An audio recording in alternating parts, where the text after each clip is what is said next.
खुलकर बात कर लेते हैं। हमारे ऊपर पर्चे देने की औकात पॉलिटिशियंस की नहीं है। ये क्या बेचते हैं, पर्चा देंगे हम पे? कमजोर लोग, बुजदिल। ये इमरान खान पर्चा करवाएगा, नवाज शरीफ करवाएगा, आसिफ जरदारी पर्चा करवाएगा हम पे। ये औकात है पर्चा देने की इनकी? भट्ट साहब नहीं करवा सकते ये। इनकी क्या जरूरत है कि हमारे ऊपर पर्चा करवाएं? पर्चा मेरे पे हो या मीर शकील पे हो, अरशद शरीफ पे हो या साबिर शाकिर पे हो, समी भाई पे हो या भट्ट साहब आपके ऊपर हो या जमीर भाई आपके ऊपर हो, ये नहीं करवा सकते पर्चा। ये जो पर्चा हमारे ऊपर होता है ना, बगावत का, गद्दारी का, इसके कॉपीराइट ही नहीं है पॉलिटिशियंस के पास। हर चीज के कॉपीराइट्स होते हैं ना। ये जो रियासत से बगावत का और गद्दारी का मुकदमा है, इसके कॉपीराइट इन सियासतदानों के पास नहीं है, वो इनके अब्बा जी के पास हैं, पाकिस्तान की एस्टेब्लिशमेंट के पास हैं कॉपीराइट्स। गद्दारी का पर्चा, बगावत का पर्चा, वो हम पे करवाएंगे। दुनिया के किसी मुल्क में ये पर्चे नहीं हो रहे, क्योंकि सब मुल्कों को इस बात का यकीन है कि उस मुल्क में रहने वाले शहरी उस मुल्क के वफादार हैं। सिर्फ पाकिस्तान के अंदर एस्टेब्लिशमेंट को इस बात का शक अभी बाकी है कि यहां पे गद्दार भी हैं और बागी भी हैं। क्यों शक करते हो? क्या मसला है आपका? ये कहना चाहिए, वो नहीं कहना चाहिए, सवाल ही तो पूछते हैं। हम करते क्या है? यानी अजीबो गरीब किस्म के स्टैंडर्ड्स पाकिस्तान में बनाए हुए हैं।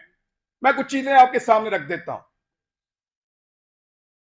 पाकिस्तान की एस्टेब्लिशमेंट से खुली खुली मैं सामने बात कर देता हूं।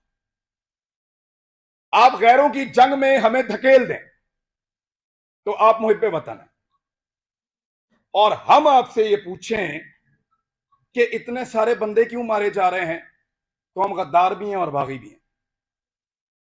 आप बंद कमरों के अंदर फैसले करें इस मुल्क के 22 करोड़ अवाम के, तो आप मुहिब्बे वतन हैं। हम आपसे पूछें कि उन फैसलों के नतायज पे नजर देखिए, बताएं कि ये हालात क्यों हुए, तो हम गद्दार हैं। आप पाकिस्तान में बार बार रजीम चेंज ऑपरेशंस करें, मुंतखब हुकूमतों को गिराएं, तो आप मुहिब्बे वतन हैं। हम आपसे पूछें कि ये क्यों किया, तो हम गद्दार भी हैं और हम बागी भी हैं।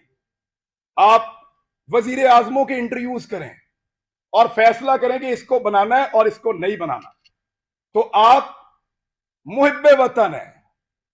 और हम जब ये कहें कि जनाब अवाम का फैसला होना चाहिए, ये 22 करोड़ लोग हैं, कीड़े मकोड़े नहीं हैं, तो हम गद्दार भी हैं और हम बागी भी हैं। यानी आप बगावतों के और गद्दारियों के मुकदमे दर्ज करवाएं जो पूरी दुनिया में नहीं हो रहे। और जब हम आपको ये कहें कि क्या हम बागी हैं, तो उस पर भी हम बागी हैं, उस पर भी हम गद्दार हैं। यानी अजीबो गरीब किस्म का क्राइटेरिया बनाया हुआ है। आप हमारे लिए, हमारे मुल्क की जमीन को तंग कर दें, तो आप मुहिब्बे वतन हैं, और हम अपनी जमीन पे आजादी से रहने का हक मांगे, तो हम गद्दार हैं, हम बागी हैं। आप खुदा ना खास्ता कभी हार भी जाएं, तो आप मुहिब्बे वतन हैं। और हम आपसे पूछें कि हुजूरे वाला ये क्या हुआ था, तो हम गद्दार हैं, हम बागी हैं।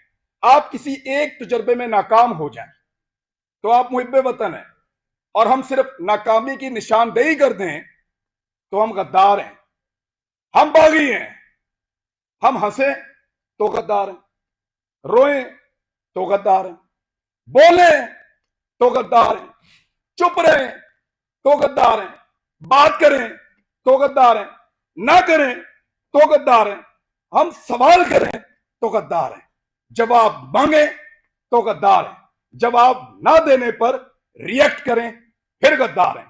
क्योंकि हम पैदा हुए हैं हुजूर गद्दारी के लिए। हमारे गलों में ना तख्तियां डालो और हमें चक्कर लगवाओ पाकिस्तान के गद्दार लिखकर, हमारे माथों पे लिखो गद्दार, इधर या लिखो या गोली मार दो, हमारे लिए वो ज्यादा आसान होगा। तकलीफ होती है। अरशद शरीफ ने किसके लिए आवाज नहीं उठाई थी? आप सारे गवाह हैं। जिसको मार पड़ी वो उसका शदीद तरीन मुखालिफ होने के बावजूद कहता रहा कि गलत मारा, तो तकलीफ होती है ना। भट्ट साहब नाकामी थी हमारी, उसका हम पे एतबार खत्म हो गया। भट्ट साहब, उसको पता चल गया अब उसका बोझ नहीं उठा सकते, वो इसलिए मुल्क छोड़ के गया था। उन्हें पता लग गया ताड़े तो गल उत्ते हुण, हम पे उसका एतबार खत्म हो गया था। तकलीफ होती है, चुप करके निकल लिया। इन्होंने मजाक उड़ाया उसकी तस्वीर दिखा दिखा कर, हमारे इख्तलाफात को हमारे खिलाफ इस्तेमाल किया, हमारे लोगों को तस्वीर भेजी कि ये देखो भाग रहा है, फोटो लगाओ सोशल मीडिया पे, गंदा करो इसको, भाग रहा है। और बुज़दिल नहीं था, बुज़दिल होता तो तुम्हारे साथ डील करता, तुम उसकी मिन्नतें कर रहे थे डील के लिए। रोज उसे कहते थे कि आओ बात करें, रोज उसे कहते थे कि आओ सरेंडर करो हमारे सामने। उसके बच्चों को थ्रेट, उसकी फैमिली को थ्रेट। अकेला था, उसको पता था सबको उसने अकेले ने संभालना है, कोई और तो नहीं था उसके साथ। जाओ पूछो उसकी मां से, मैं मिलकर आया हूं उस दिन। सारी बातें करने के बाद, पूरा हौसला देने के बाद, आखिर में वो कहती है कि अरशद तो नहीं है ना, जो कुछ भी हो अरशद तो नहीं आएगा अब।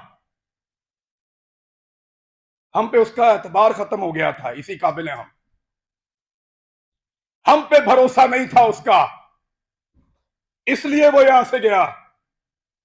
बुज़दिल नहीं था, हम नकारा हो गए थे, हम उसको नहीं बचा पाए। मैं अभी थोड़ी देर पहले मैं मोटरवे पे आ रहा था, मैंने एक वीडियो रिकॉर्ड की। मुझे इत्तला दी गई कि आप इस्लामाबाद आएंगे तो पकड़ेंगे, तो मत जाओ। तो मुझे दो वजूहात समझ आई, या तो कोई ये चाहता है कि मैं आके बात ना करूं, या हो सकता है वाकई पकड़ ले। तो मैंने एक वीडियो छोटी सी रिकॉर्ड करवाई, इसलिए कि अगर मैं पकड़ा गया तो ये लोगों तक पहुंच जाएगी वीडियो, और मुझे जो इतला दी है, कैसे दी है, किसने पकड़ा, ये भी पता चल जाएगा। मैंने अपने बच्चों से भी माफी मांगी। मैं एक साल में उनको कोई किसी एक मौके पर भी जो मैं उनके साथ टाइम गुजारा करता था, मुझे वो मौका ही नहीं मिला। मैंने उसी वीडियो में उनसे माफी मांगी कि बेटा सॉरी, बाबा फिर लेट हो गए हैं, लेकिन वादा आपसे पूरा करेंगे।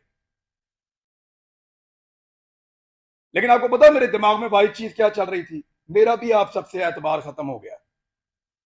आखिर में मेरे दिमाग में ये आ रहा था कि अरशद नहीं है, बोलेगा कौन। वही था, सबको इकट्ठा करके वहां अदालत में पहुंच गया। क्यों पकड़ा उसको, हौसला देता था, डट कर खड़ा था, हर जगह उसने आवाज उठाई और पूरी कोशिश की उसने कि यह मुश्किल वक्त गुजर जाए। अभी मैं इस यकीन के साथ अंदर जाऊंगा कि अरशद पीछे नहीं खड़ा हुआ। अब सिर्फ ये एक कमी मुझे महसूस हुई है, वो इस कमी के साथ पाकिस्तान छोड़ गया था।